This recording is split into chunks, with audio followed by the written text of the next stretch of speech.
You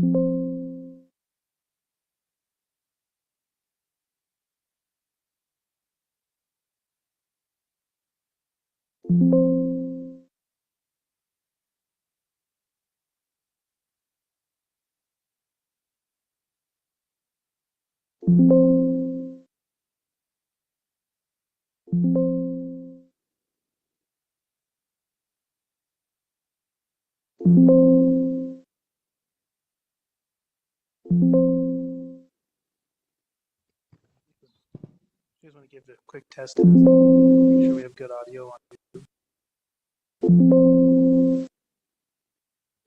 You guys want to give it a quick test?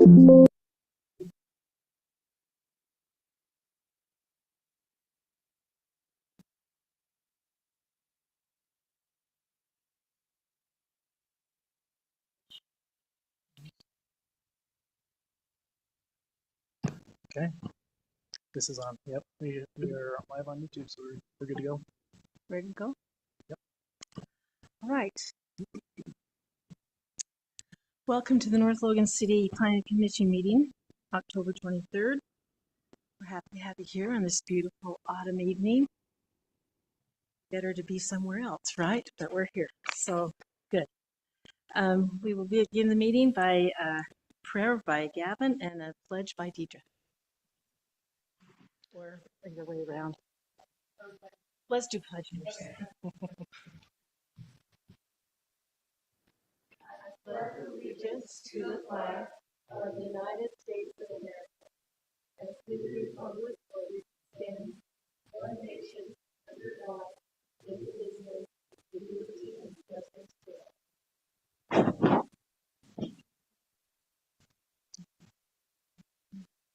Our dear Heavenly Father, we are grateful for this opportunity we have to meet as a planning commission today to consider the needs of the agenda items before us.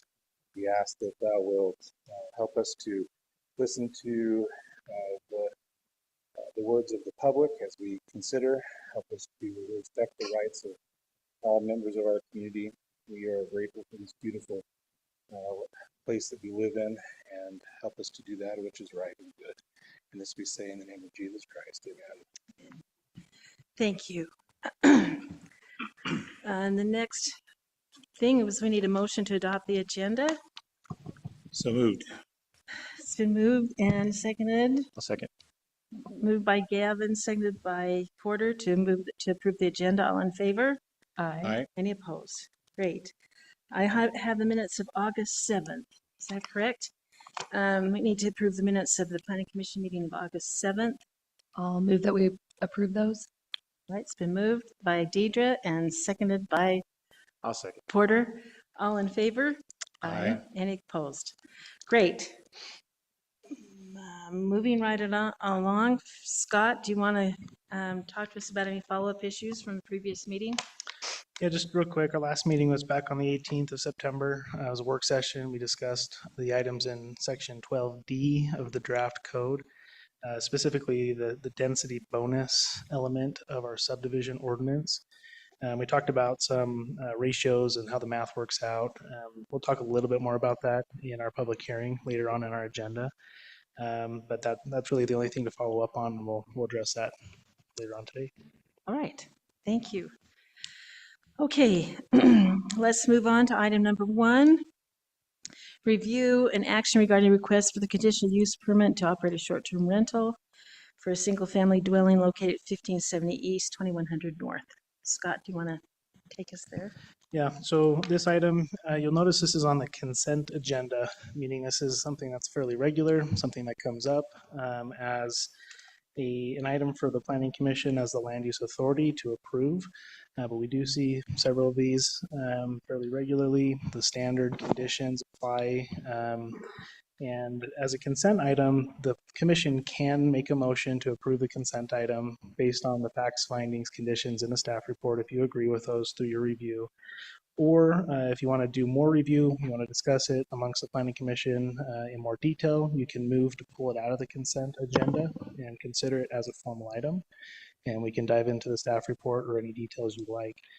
But let us know how much detail you'd like to go into. Otherwise, this is a fairly cut and dry conditional use permit, standard conditions that are in the report. All right. Gavin, I move that we approve the consent agenda with the single item in it according to the staff recommendations, all right, Facts, findings, conditions. incorporating the facts, findings, conditions in the staff report. good staff report. Perfect. Okay, it's been moved, and do I have a second or any other questions, discussion?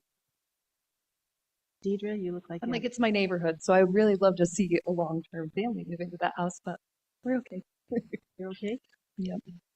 All right. Porter, you look like you're thinking. Yeah, I'll second the motion too. All right. It's been moved and seconded that we approve this action for the single family for short-term rental according to the conditions set in the report by the staff. All in favor? Aye. Any opposed? All right, good. Great. We'll move on to item number 2, which is a public hearing for the review and potential action regarding the draft zoning text amendments to the North Logan Municipal Code, intended to implement the codes and policies contained within the recent adopted general plan and city center master plan. Scott, do you want to tell us about this? So this item is a long time coming, and before we move too far into this, I wanted to just talk a little bit about what this action is, how it's heard by the Planning Commission, so everybody's aware. This item is a zoning text amendment. It is a legislative item, meaning that the Planning Commission serves as the recommending body to the City Council. The City Council is the land use authority and the governing authority of the city to make legislative decisions. So this item tonight is scheduled for a public hearing. If the Planning Commission has a desire to move forward with a recommendation to the council, they could do so through a motion.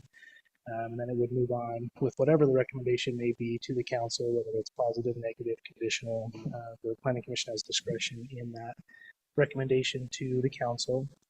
But before we dive too far into this, I wanted to just kind of back up because this is, like I mentioned, a long time coming. And let's hop over to the staff report for this particular item. This particular project started back in quarter 4 of 2023.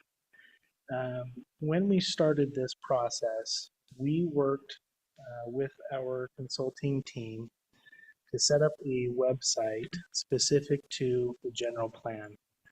Now, the general plan is a community-wide master plan.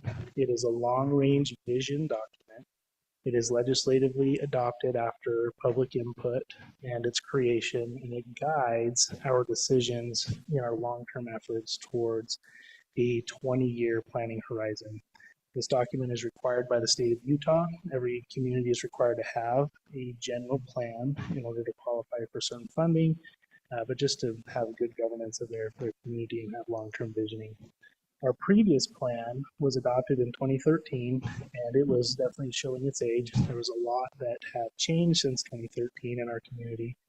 And most plans, they go through an update at about year 5. It had been about 10 years since we had updated our plan. And so it was high time that we went back through and we started this process over. So in 2023, the city started looking for funding. We found a grant through UDOT. It's a technical assistance grant through UDOT, which paid for this project entirely.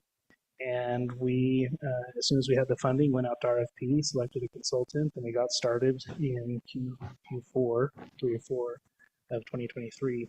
Once that project started, we set up this webpage, intending it for it to be a public-facing repository of all documents from the beginning of the project all the way to the end, where everybody could go in and take a look at it. So through this process, I just want to walk through real quick the staff report for the general plan. This is kind of the culmination report that was presented to the Planning Commission in January of 25 after we had gone through all of 2024 creating this plan. And actually go back.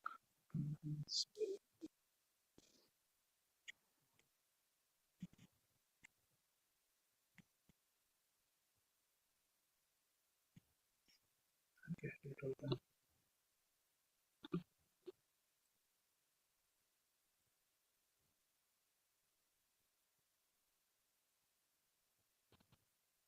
Sorry. We'll link up. Okay, so when we got started on this project, we knew we needed to have an abundance of data, public input in order to create a new general plan. And we started this project by reaching out to the public, setting up various methods to gain public participation.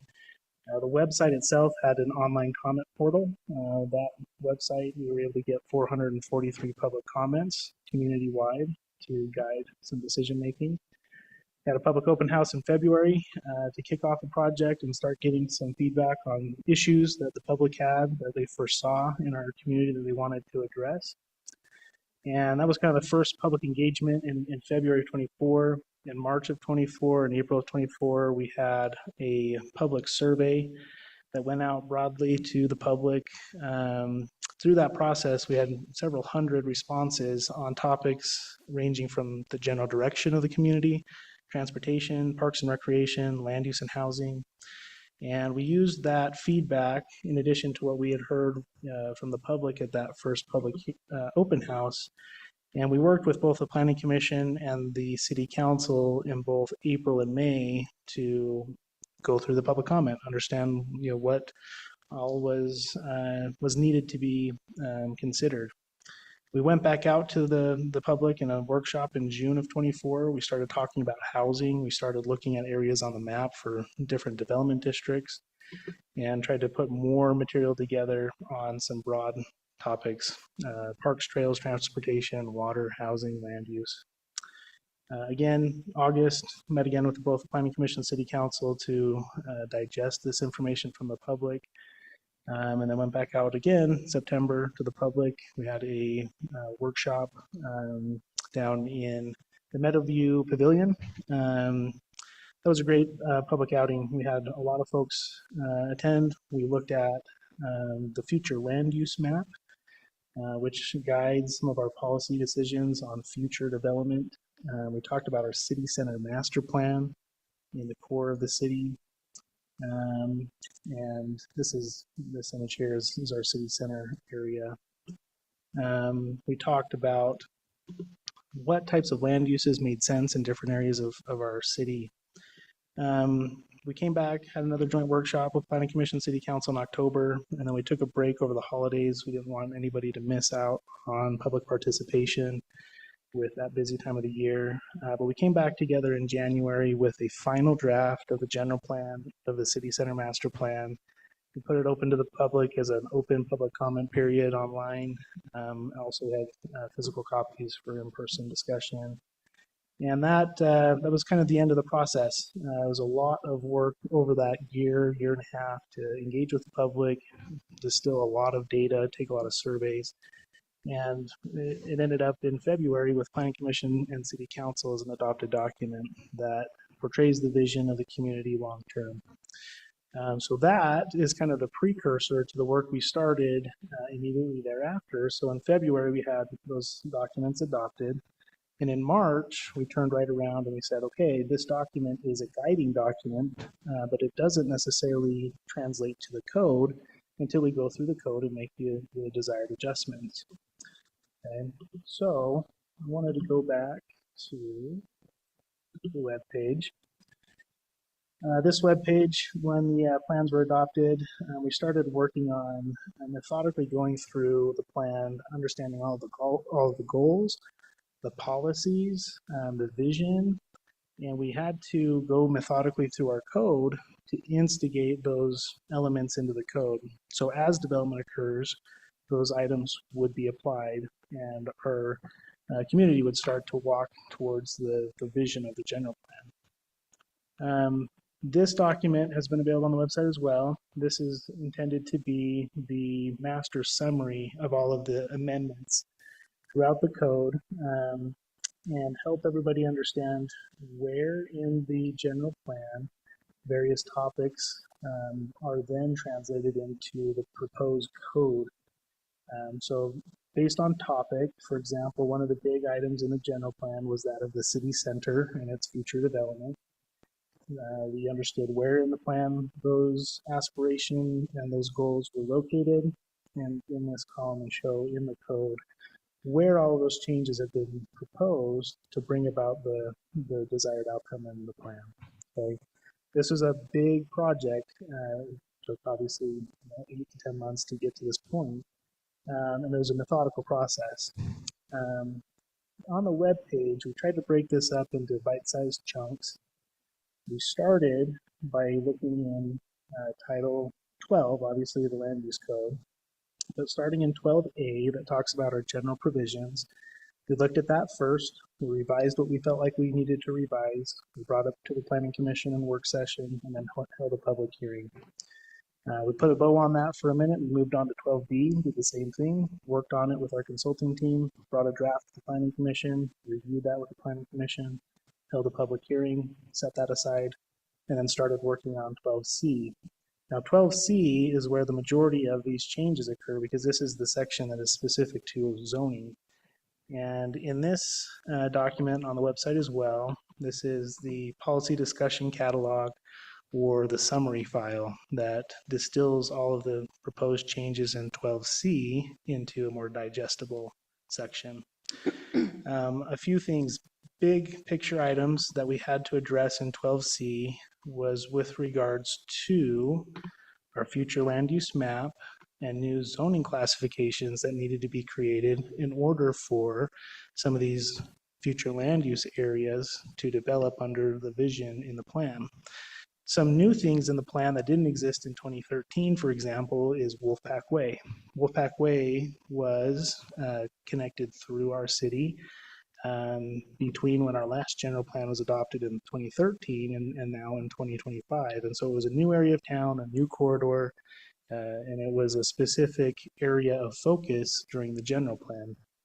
And so in 12C, we had to create a new zoning classification that would govern the future development in this corridor along the lines of the vision that the plan has for that area.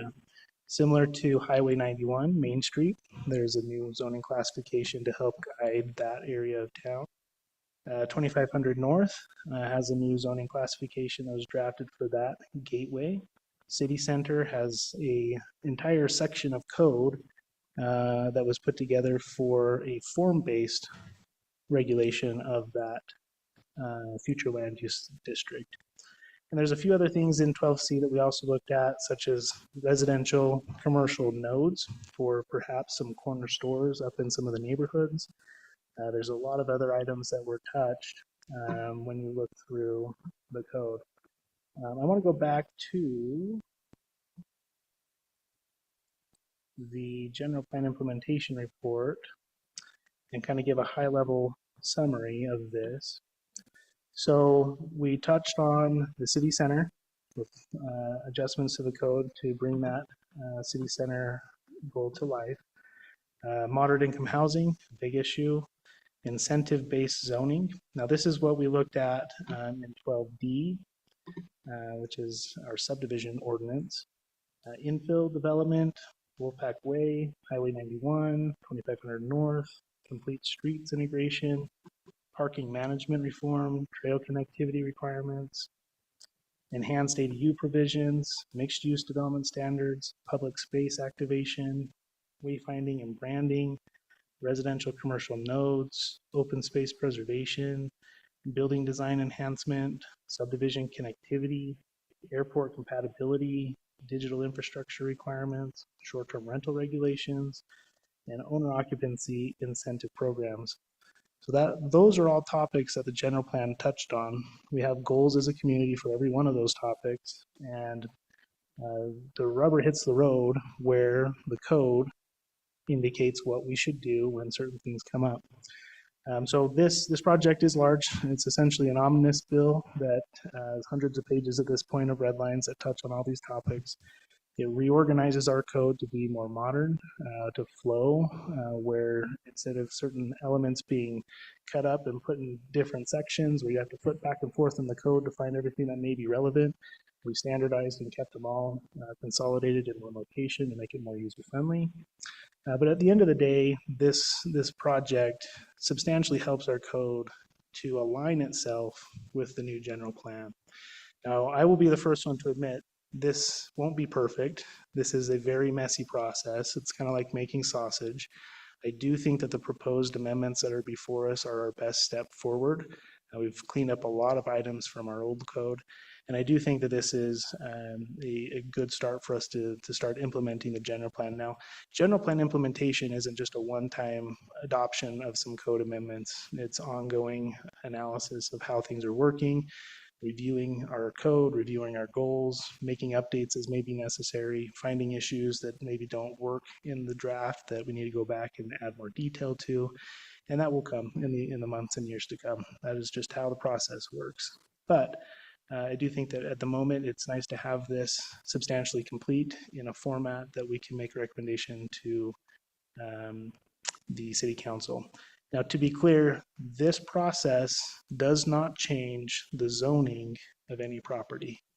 This process puts the language into the code, creates the tools and the mechanisms in the code so that when and if the city wants to act on zoning requests, whether it's city initiated or an applicant comes to the city, we have the mechanism in the code to apply if and when it makes sense.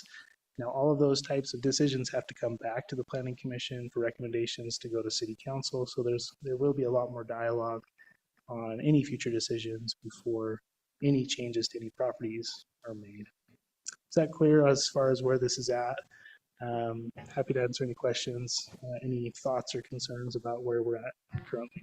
For my own benefit, I like to summarize what I heard you say and all that. And I've been a part of the process along the way too. There's a lot of work that went into that general plan, which is required by the state, right? A lot of public feedback was provided. And as part of that, we're discussing where do certain uses make sense in the city? Where do we want to see density increase or maybe keep it increased?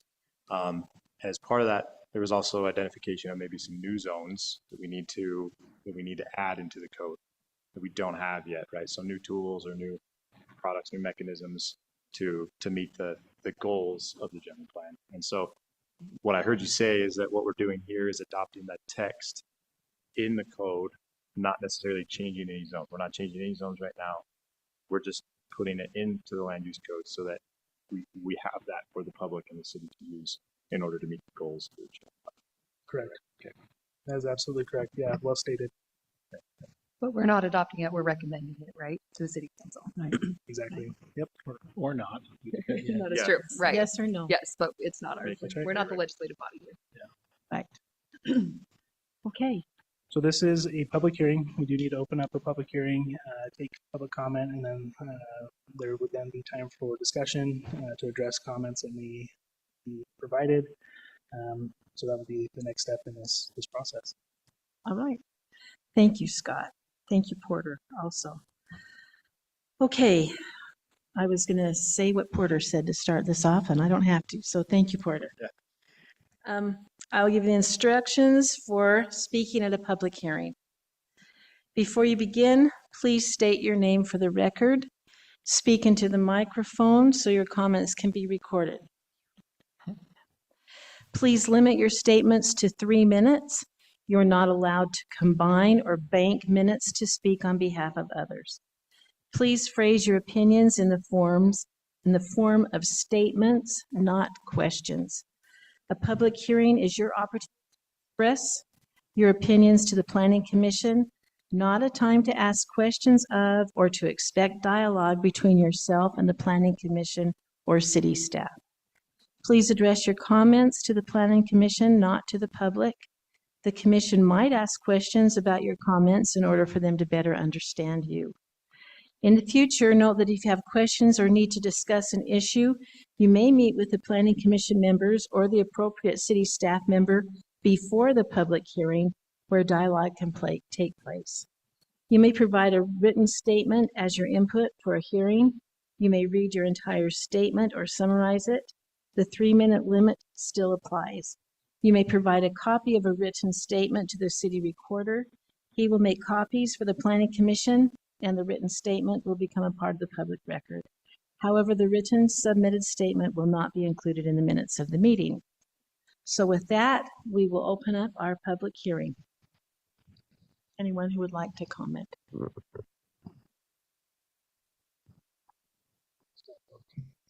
I'm Blake Parker, Parker Real Estate, and I'm a property owner of the Office Research Building at 500 West, 200 North, 2500 North, pardon me.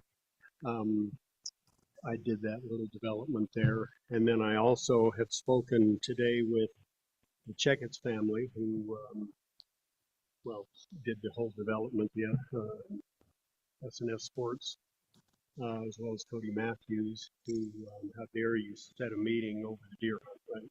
That's his statement. The comments the not questions but comments. I'm just going to read from your development characteristics what you see happening from here going forward if this is adopted. A gradual transition away from existing manufacturing industrial uses and a prohibition of auto repair, warehousing, manufacturing, and outdoor storage uses. The building that I still own was on a 4-lot subdivision. The other 3 lots, well, 2 of them have been combined in the back, is an auto repair shop. Obviously, he's got concerns on that. Speaking with the Checketts family, they still own property that would be, I'm not supposed to ask questions, but my recollection was is this gateway zone would be approximately 300 feet off of the highway. Checketts still own property within that, as well as quite a bit of chunk of vacant land on the other side. So the transition, the access in and out, when it goes in, will go right through their property. So obviously they're concerned about that. Obviously, most of that property has been industrial, and the question becomes a prohibition of auto repair. What does that mean? How does that apply to them? We're all familiar with the clause, the grandfather clause, but what does that mean? How is it applied? Who does it apply to? How long does it go for? Those kinds of things are probably the biggest concerns. A lot of the concerns with the property owners that I've spoken with definitely are the short term. You know, I'm already renting my property this way, or I'm using it this way. How does that affect me? When that tenant leaves and another one comes in, how will that affect me? You know, that's where I think the majority of the questions have come from. The other, I'm not asking you the question, the zoning, oh, I'm out of time. The issue is, what is the definition of light industrial as it relates to a commercial or gateway zone for anything new that would come Okay. in? Thank you, Mr. Parker.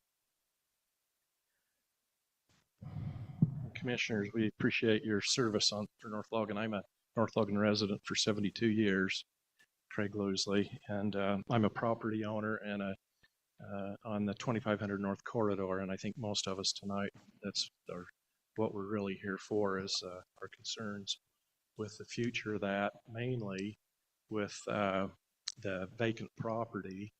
I think we're all concerned, and I've talked with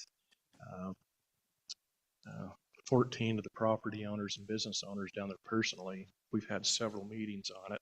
Some of them are here tonight. Blake's one of them. There's others that hopefully they'll take a minute. But our concern is vacant property that we have that we're paying property taxes on and that continue to go sky high every year. And as you know, commercial property is valued and assessed differently than residential. So we're paying for vacant property down there. The property tax on it is just killing us. So our situation is, can we wait for what the city envisions that to be, if it's changed to what their city is envisioning, we cannot wait out the period for somebody to come along and say, can we buy that or build on it? And with that in place, we have to imply that if we try to sell the property, which is a handicap.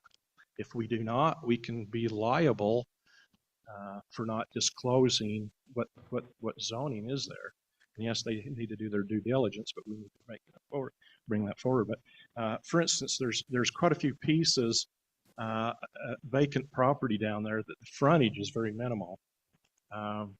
And my particular frontage, it's an L-shaped piece, and the bulk of the property is not on 2500 North. The bulk of it is behind the corridor, but I have 100 feet, and there'll be a road that goes in there to service whatever happens down the road, because that's just the way it was designed originally. That is split between two parcels there. And so you take that 100 feet with the approach that's now existing, it's a state approach. Work diligently with them to get what we needed. That leaves us 40 feet to do a building on the frontage of that property on 2500 North. So for a bigger entity to come along and want to build something on that, it's just not practical for that small of a frontage. And we can't wait for that need to be there and pay the property taxes on it where we're not getting revenue off of it. So that's our concerns. I think Blake brought up some other concerns that we have as to the grandfather. You know, what would happen if tenants change? Thank you. Okay. Your time's done. Okay. Thank you.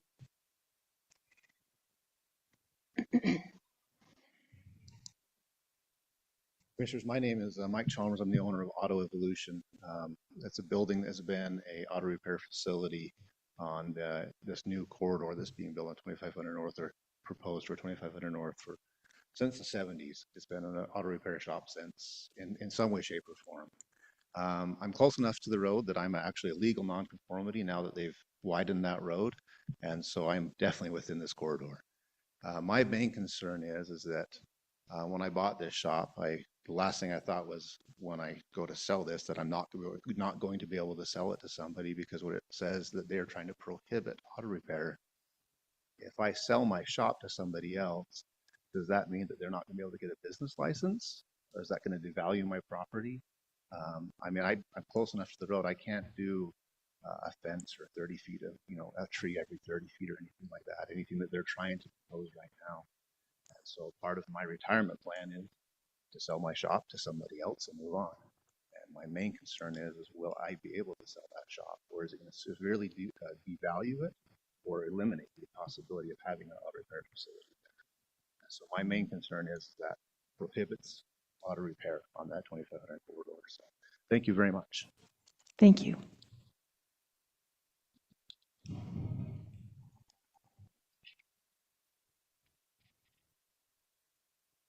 Hi, my name's Brent Daly, and I own 4 acres down there right next door to Craig. And I just want to say what Craig was saying about the property taxes and stuff. They just took my property this last year. It was in Greenbelt, and they took me out of Greenbelt, and I had to pay 5 years back taxes. So 2 months ago, I took $15,000 in there and gave to them. And it's not. I've got an old house there and some sheds. It's not like I'm going to be able to rent that thing to anybody that's going to pay very much rent on it. So if you change the zoning and it limits who I can get in there, I'm not going to have any choice probably but to sell the land. And I've bought it 20 years ago just as an investment, and had renters and stuff in there. But it's probably going to be, the corridor is probably a great idea. To have hotels and all that stuff in there, but what about the meantime? In the meantime, how am I going to pay my tax. I mean, I can pay my taxes, but it's not fun losing money every month to try to keep the property. I'd probably be better off just to sell it. But I have some ideas what I want to do with the land in the future, but it's not ready yet. It's going to be something that's going to take some time. And if I can't, I guess what I'm saying is, I don't want to be narrowed down to just a few type people I can rent to or sell to. I mean, it just takes, takes the value down if I don't have as many, many people out there look at that can use it. So that's my concern. And we're changing from a small community to a bigger community. I get it, but if you've been paying taxes on it and that, and I guess I'd like to say it for the people who've been here a long time, if you could let us keep some of our property and just be able to pay the payments on it stuff rather than be going in the red every month. That's all I'm saying. It's just like Craig, it's hard to pay the expenses when. Thank you. Thank you. Anyone else?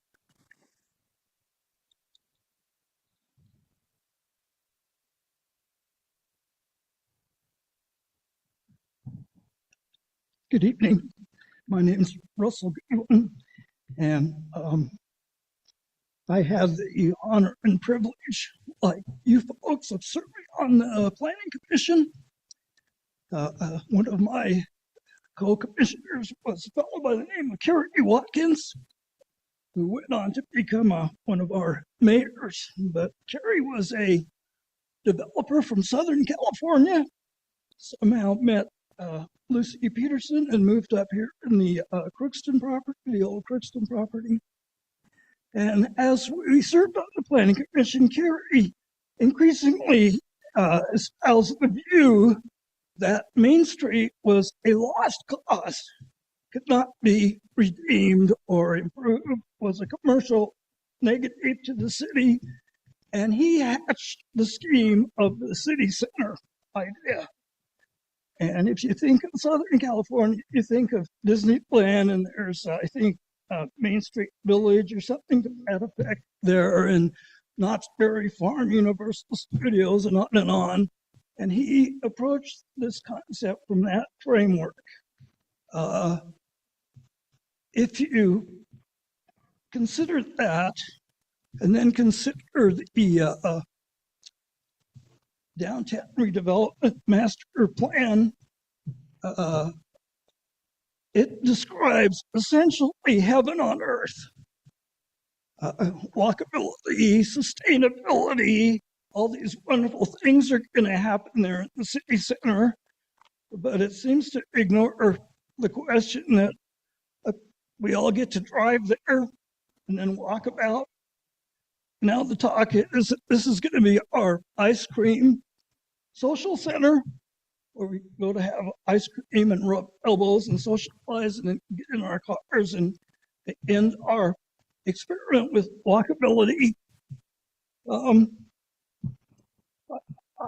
My hope is that we either eliminate the whole city center concept as a bogus, fantastical Disneyland Southern California dream that really doesn't accomplish much. It'll never make money for the city to any extent. Our revenue source is Maine. If there's problems with Maine, let's fix Maine, which I think Scott is addressing. And hopefully just eliminate the city center concept, the form-based code. And if it is this exotic, wonderful, desirable goal of the city, well, let's have it citywide. If it's going to be such a wonderful place and the form-based code is so desirable, let's extend that across the whole city, not just this wonderful enclave. Thank you all again. Thank you. Anyone else?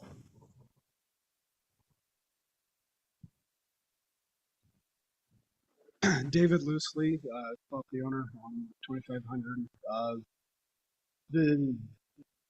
I get the gateway coming into North Logan. I grew up in North Logan and live in the valley, currently in Smithfield.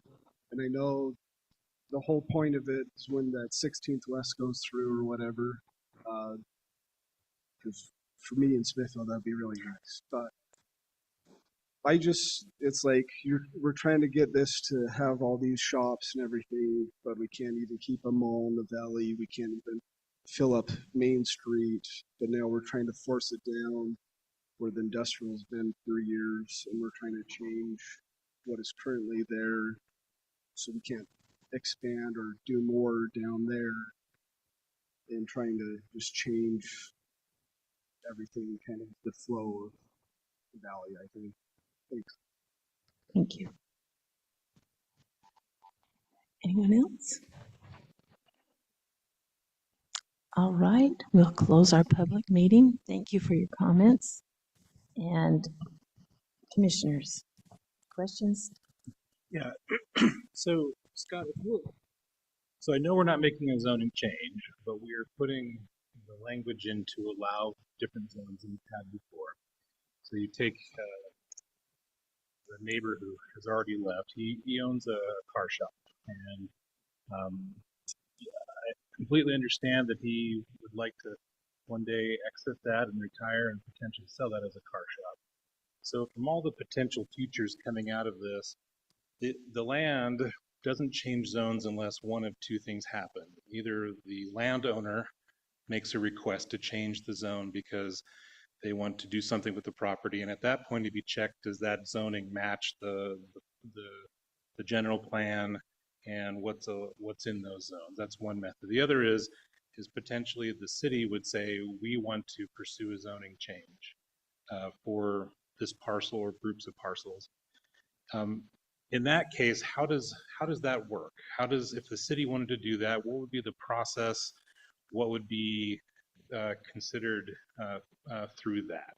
And how might that affect somebody who owns a car dealership or a car repair business?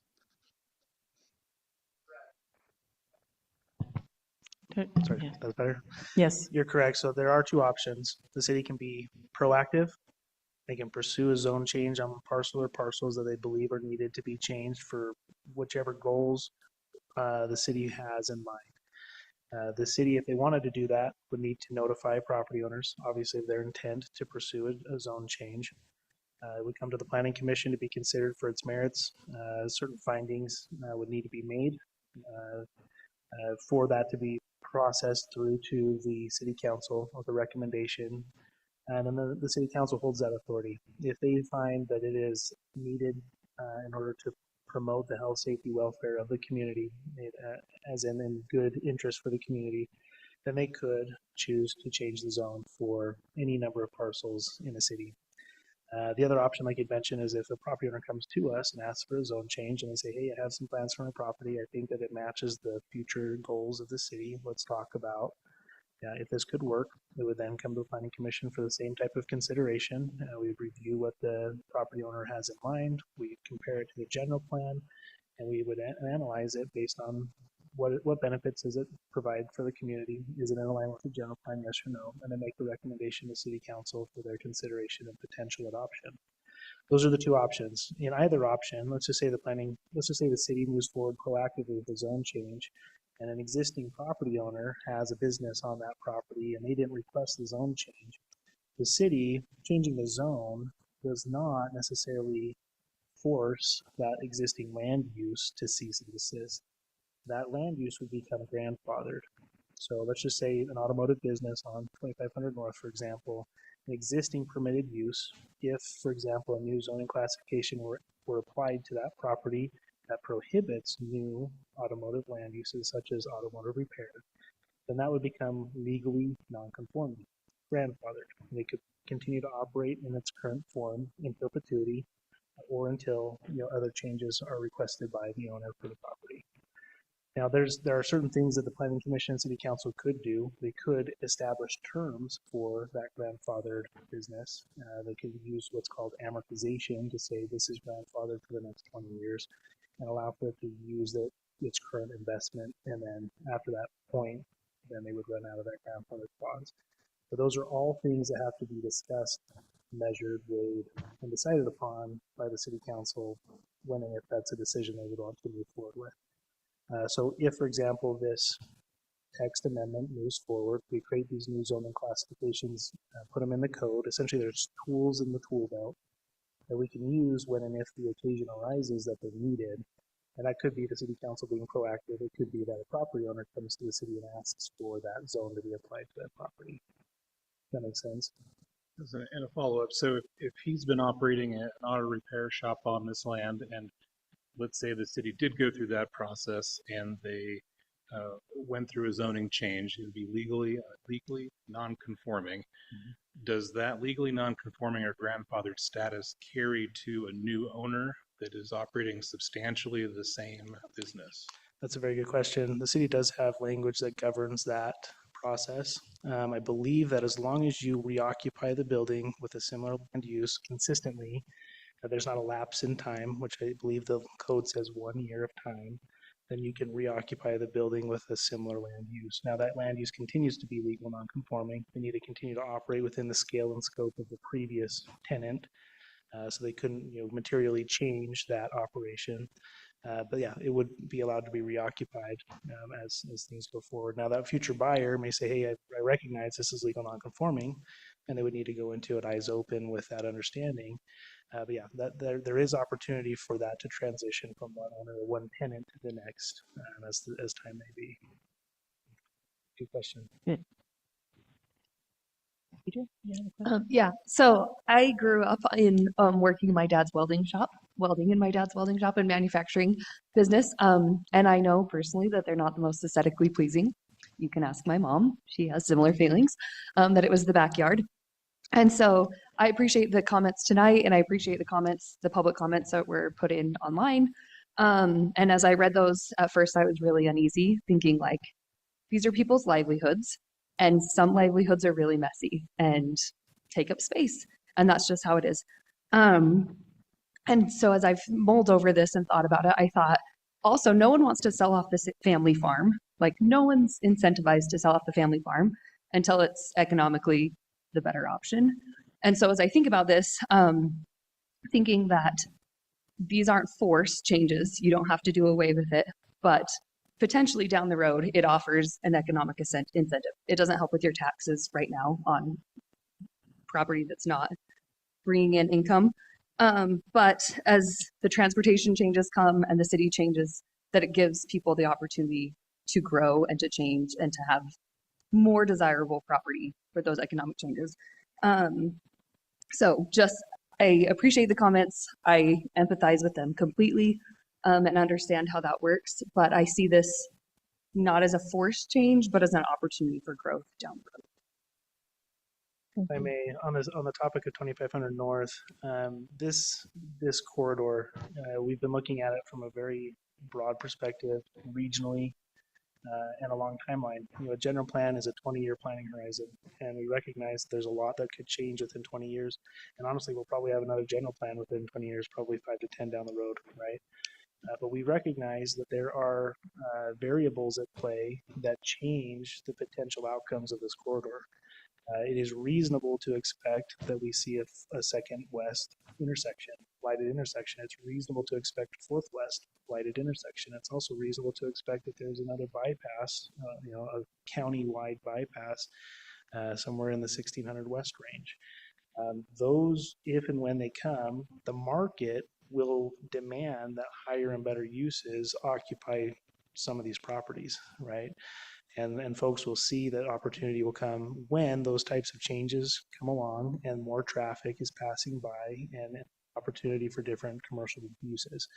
Now, this tool that we've created for 2500 North is a first stab at saying what the vision is for the general plan. This tool may not be the right tool. It may not be a perfect tool. We may need to discuss some modifications to the tool if it were to be applied and when it were to be applied. Those types of decisions will come in time, and that's not what this decision is tonight.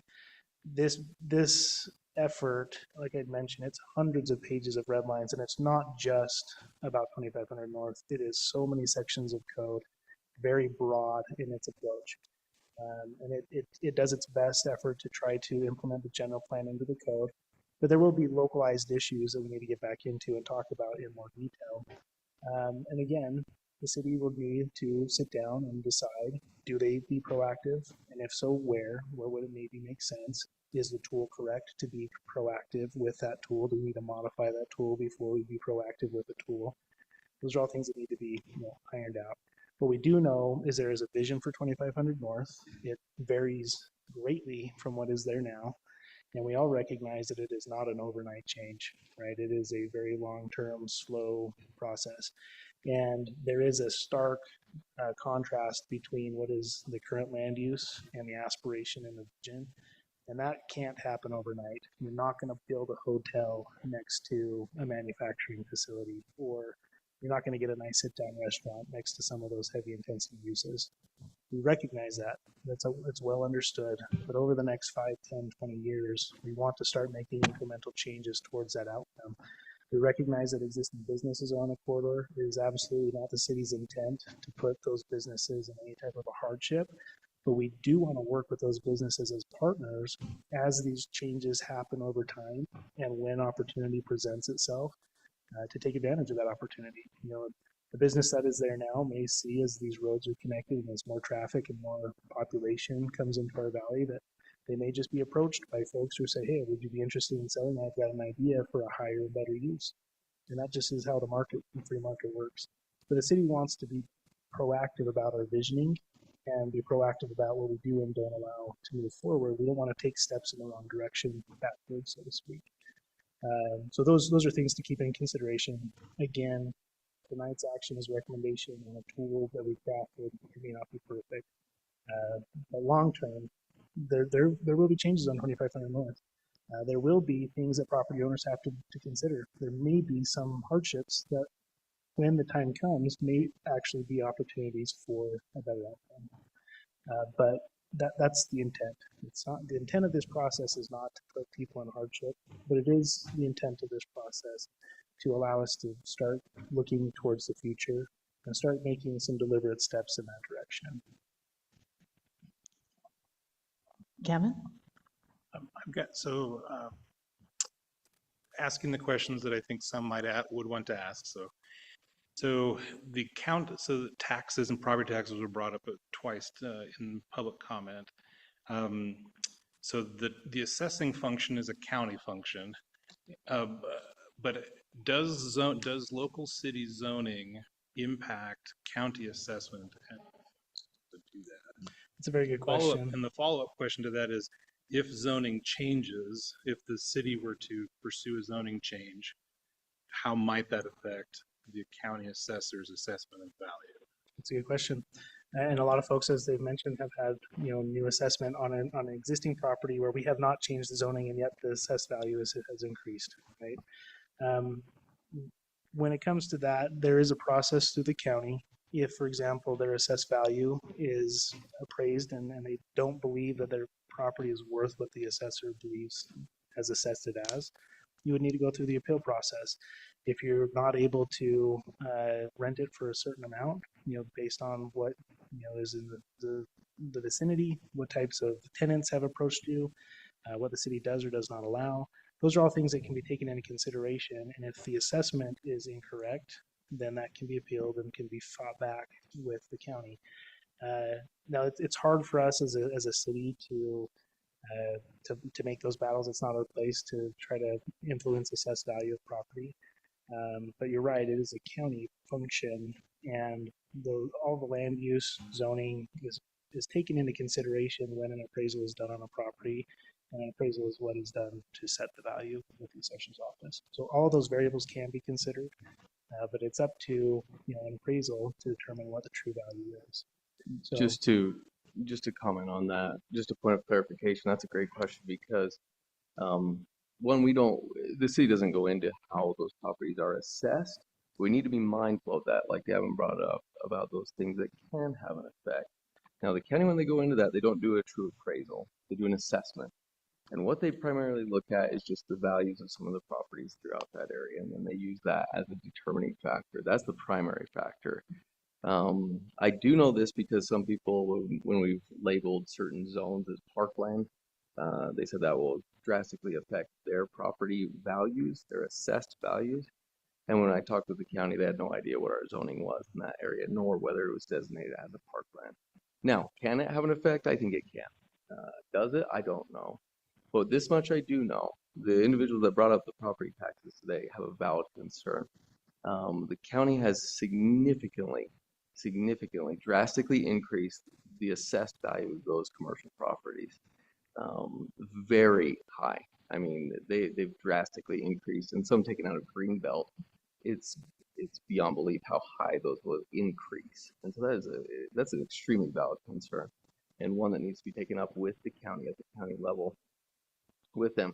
That's not the only concern that's going to take place. The county right now is $3.2 million in the red. They are not doing well financially. They misused ARPA funds for several years. They lived high on the hog, and now they're having to try and catch up. The new executive is doing a great job right now. He's trying to cut back in several areas. But when you're $3.2 million in the hole, the only solution for the county is they're going to look into large property tax increases. They're on a calendar year, which means that up in the next 2 months, they're going to propose property tax increases. They've already started talking about that. That's another thing to be aware of. So not only is the assessed value going up, the county property tax will also go up. That affects all residents and all businesses. Those two things will be coming up. The thing that's alarming right now, and the thing that the residents here need to be aware of, and business owners throughout the city, is that one, the assessed value, if you can contest it, as Scott brought up, you need to go do that. All you have to do is provide comps of different properties that are lower, and you can take that in and contest that. That's your right. The other thing that you need to do, though, is in the coming months, you need to comment to the county when they have those public hearings and state your feelings regarding their property taxes. There are significant ways to cut back that they are not doing. Right now, they're talking about significant increases for their elected officials. You cannot do that. When you are $3.2 million in the hole, you do not do massive increases. I'm sorry. North Logan's gone through that in the past, and we did not do increases for about 10 years. I'm just stating the facts here. So I'm just trying to give everyone methods for how you can go about this and look for ways to reduce those types of property taxes. But that's a great point, Gavin. Sorry, I went off on a tangent, but I wanted people to understand where those taxes come from. And just a plug for North Logan. North Logan's tax, the portion of the property tax that we have control over as a city, is 13% of your property tax bill. It will go down to 12 if the county increases their property taxes. That 12%, the actual rate is in the bottom quarter of the county. So if you take all the county, all the cities, the county itself, we're in the bottom quarter for the property tax rate. I mean, it's much lower here in North Logan City than most cities. So that's what we have control over. And also, like you brought up, there are factors regarding zoning which we do need to be mindful of. And so the follow to that, so if there's a potential that a zoning change might impact valuations, we would want to obviously consider that as a city. And so a zoning change for this area to the new zones that would be available with this text amendment, we would, I hope, would only pursue those changes when it is ripe to do so. Yeah, and ripe is a good word to define it, because ripeness is, it's measured off of so many variables, right? It's hard to say when something is ripe, but the market usually pushes until things are ripe, and then properties sell, properties develop, opportunity comes when there's traffic or when there's, access that is improved. Ripeness is something that is something that we'd have to talk about. Do we do this proactively now? Do we wait a little bit longer? Perhaps when Second West connects, maybe then it's ripe. Maybe we need to push it along a little bit so Second West will connect sooner, and we get that, we help ripen things along. Those are all things that can be considered. Taxes, impact to property owners in the short term, but also, in the long term is within our ability to review. Again, a zone change is a legislative item. We have broad deference in our decision making, and we can take into consideration any myriad of variables in our recommendation. And it wouldn't be a decision that is made lightly, obviously. Yeah, these are all things that would need to be considered. Porter? So just stepping back for a second from 2500 North to the city in general, we got this general plan. We're proposing text amendments that affect the whole city, not just that corridor. And so there are changes that would be happening, or changes, let's say zoning tools that could be applied in other places of the city as well. But coming back to 2500 North, this seems to be one of the particular challenges because you are talking about a pretty big swing in use, the change in use from manufacturing to commercial. So it is a challenge, right? And as has been stated tonight, there are concerns with that. So my hope is that the city and the property owners will work together to find solutions that are mutually beneficial and that move that area in the right direction for the long-term goal and vision. What I'm hearing is that there's not necessarily a opposition to the vision, but it is, again, how do we address the challenges of taxes and use and ownership, that kind of thing in the short term. And I think there are ways that we can get there, but it's going to take that mutual beneficial. Yeah, agreed. And I think this is one reason we have been working on this a long time. And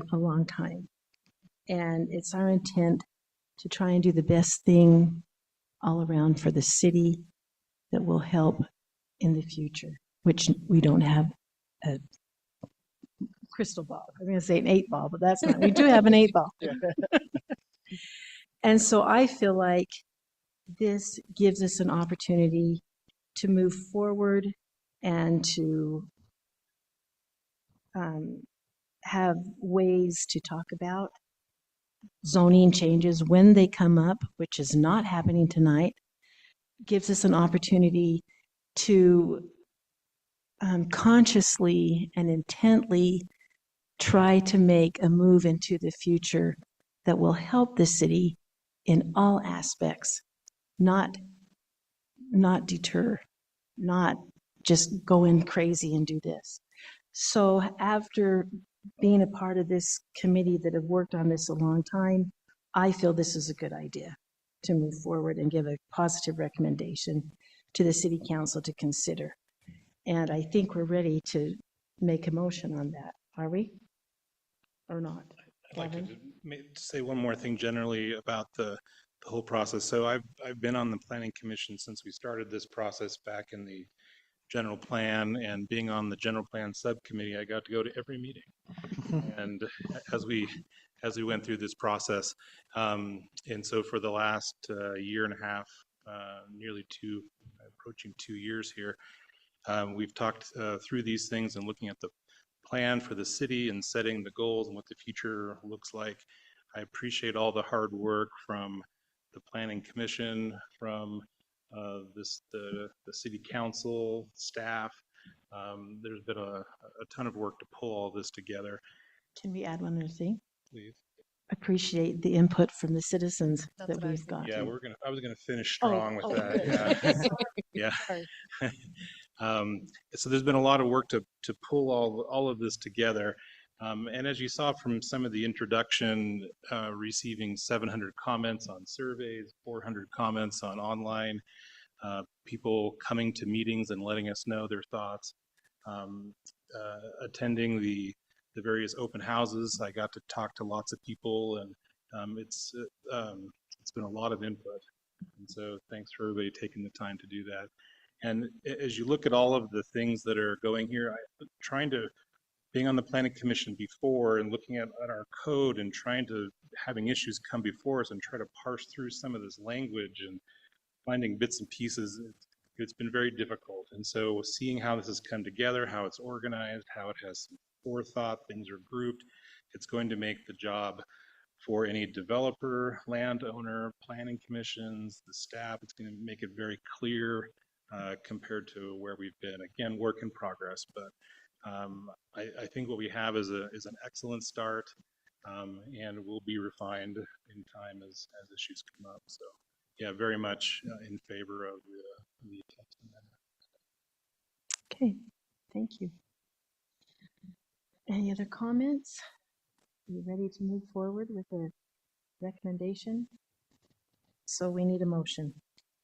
I move that we forward a positive recommendation to the city council concerning the general plan implementation amendments, ZTA 2025-01. Okay, we have a second? I'll second it. All right, it's been moved and seconded that we move forward with the positive recommendation to the city council on this issue. All in favor? Aye. Any opposed? All right, thank you. Thank you for your comments and your thoughts. We're here trying to do the best thing for everybody, and someday we hope we will. So, thank you. All right, let's move on to item number 3. Review and action regarding a plat amendment for the electric power systems Phase 1 subdivision intended to create an additional building lot. Scott? Thanks, you guys. I appreciate the time and effort to put into that last item. It's been a long time coming, so I appreciate the dedication you guys have put into that. This next item is a simple plat amendment. I'll open up the staff report here. Actually, I'm going to open up the exhibit. That's probably the better visual to look at here. Okay, so I'm going to keep this open and I'm going to go over to our aerial mapping. This subdivision amendment is on our far west boundary in the manufacturing commercial zone adjacent to the airport. Back in 2016, there was a subdivision that created what we call the EP Systems building lot. It created one building lot for the EP Systems facility, and it created 2 remainder parcels adjacent to hold them for future development. This facility has been there obviously, since 2016, 2017, and there is a desire to now develop on this parcel with a light manufacturing facility. But before they can go through the process of reviewing that facility and going through the building permit process, this remainder parcel needs to be platted as a building lot. Okay, so to that end, let me show you the existing subdivision plat for this item. 2018, sorry, not 2016, 2018. So here's how that subdivision plat came together. One building lot, 2 agricultural remainders on either side. These were large enough to be put back into Greenbelt, so they've been in Greenbelt, but that's why these plats are designed the way they are, to leave them in Greenbelt as agricultural remainders for taxation purposes. If this parcel here were to be labeled as a building lot back in 2018, then it would have been assessed at a higher value. And so that's why when the original plat was created, they only platted one building lot, and then knew in the future when it's time that they would go ahead and pull this out of Greenbelt and convert it into a building lot. So when we look at the proposed plat amendment here, you'll see that the area that was an agricultural remainder is now being proposed as a building lot. So the plat is being amended. There are utility easements that are dedicated around the perimeter, and there are utility improvements that are proposed. That's the subdivision improvement plan side of things. It's more of an engineering to make sure that their utility connections are meeting the city's DSTM, or design standards technical manual requirements. The one thing about this particular lot is it does not have access off of a publicly dedicated right-of-way. It is accessed off of a private lane that was created when the original subdivision was platted. It's a 40-foot wide access easement and a 30-foot wide drivable surface, so it meets the fire code for access. When we go back to the map here, one of the things that we looked at when this first came in for amendment purposes was, should there be a publicly dedicated road to provide it with frontage on a city street? And one thing to keep in mind, let me turn off this layer so it doesn't hurt the eyeballs. Our transportation master plan contemplates obviously 4th West, but there is not a 5th West and there is not a 6th West because they are no longer in our jurisdictional boundary, and obviously the airport frustrates the ability to get a 5th West. So as it exists today, all of the existing parcels have adequate frontage and access from existing roadways. This parcel, when and if it's platted and subdivided, will have access on 4th and also 2850. This parcel obviously will have 4th West connect through and make this connection here, so it will have access on 25th and 4th. This parcel is essentially a landlocked piece, and there's really no need for a publicly dedicated street to provide access to it. Now, there will need to be truck access. This as a manufacturing facility will need to have, truck access, and the access lane is considering that need for wider turning radiuses. And the access easement being 40 feet wide and 30 feet of a drivable surface exceeds the fire code requirement for access. This distance technically only requires a 26-foot wide drivable surface. So one thing that I did not put in the staff report, and I should have, is the facts and findings for the approval of a flag lot in a subdivision. In our code, it is section 12D-206. It talks about certain findings that we need to make as a planning commission in order to approve a flag lot. The base standard is that every new building lot have access from a publicly dedicated road. That's the standard, but there's circumstances where there's buildable, developable land that necessitates an alternative access through a flag approach. Point of privilege. Can we get that door shut? You can't? Okay. Okay. That's It's right. just loud. Okay. Thank you. I'm like trying to focus and I'm like, Going back and forth.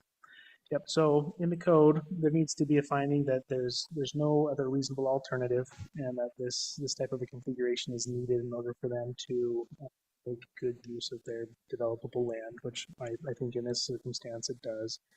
But that's one thing in the staff report that you would want to add on to a motion to approve the plat amendment. Do you guys have any questions about what is proposed here? Basically pulling it out of Greenbelt, making it developable, accessing it off of a private right-of-way. I think it makes sense. Flag lot makes sense. I think it was always anticipated. That's why the first plat was platted the way that it was, but fairly simple. Obviously, there will be utilities pulled off of 2850. Those will actually be private connections under that private road. So they'll be in charge of maintaining these connections in perpetuity to that building lot. But they will stub off of the city main lines. Comments, questions? Okay, ready to make a recommendation? Can you clarify the flag lot consideration, there's not an issue with the flag lot? Yeah, our code, when you read it, it basically says that we don't love a flag lot if it's not needed, and that's why it's not the standard requirement. But it is permissible when there's developable land that doesn't have access and doesn't really make sense for there to be public access. We did look into whether it made sense for this. This is a private. Call it a lane, I guess. It's shown as Fifth West on the map, but it's not a public road. But there is, if you look at the title on these properties, there's an access that provides access back to these properties back here, for example. And it how does. far back does that go? This is about 600 feet to this point. But it doesn't go all the way to the back of those lots. The access easement does on Okay. paper, But it it's would not. connect, Okay. right? It's not improved as, and it's not intended to be access or primary access for this piece. We did ask them, would you like to explore a cross-access easement and facilitate, maybe a connection to the south? And the more that we kind of thought about that, that may not be the best circumstance, because if this is all private connecting through, the public's certainly going to use it, right? And the public is going to cause, wear and tear that they are on the hook to maintain in perpetuity. But also the separation between where Fourth West will be, so the alignment will continue south. This building here will need to be pulled down. And you can kind of see there's already right-of-way that's being acquired through here. And eventually will tie down into Logan City to the south.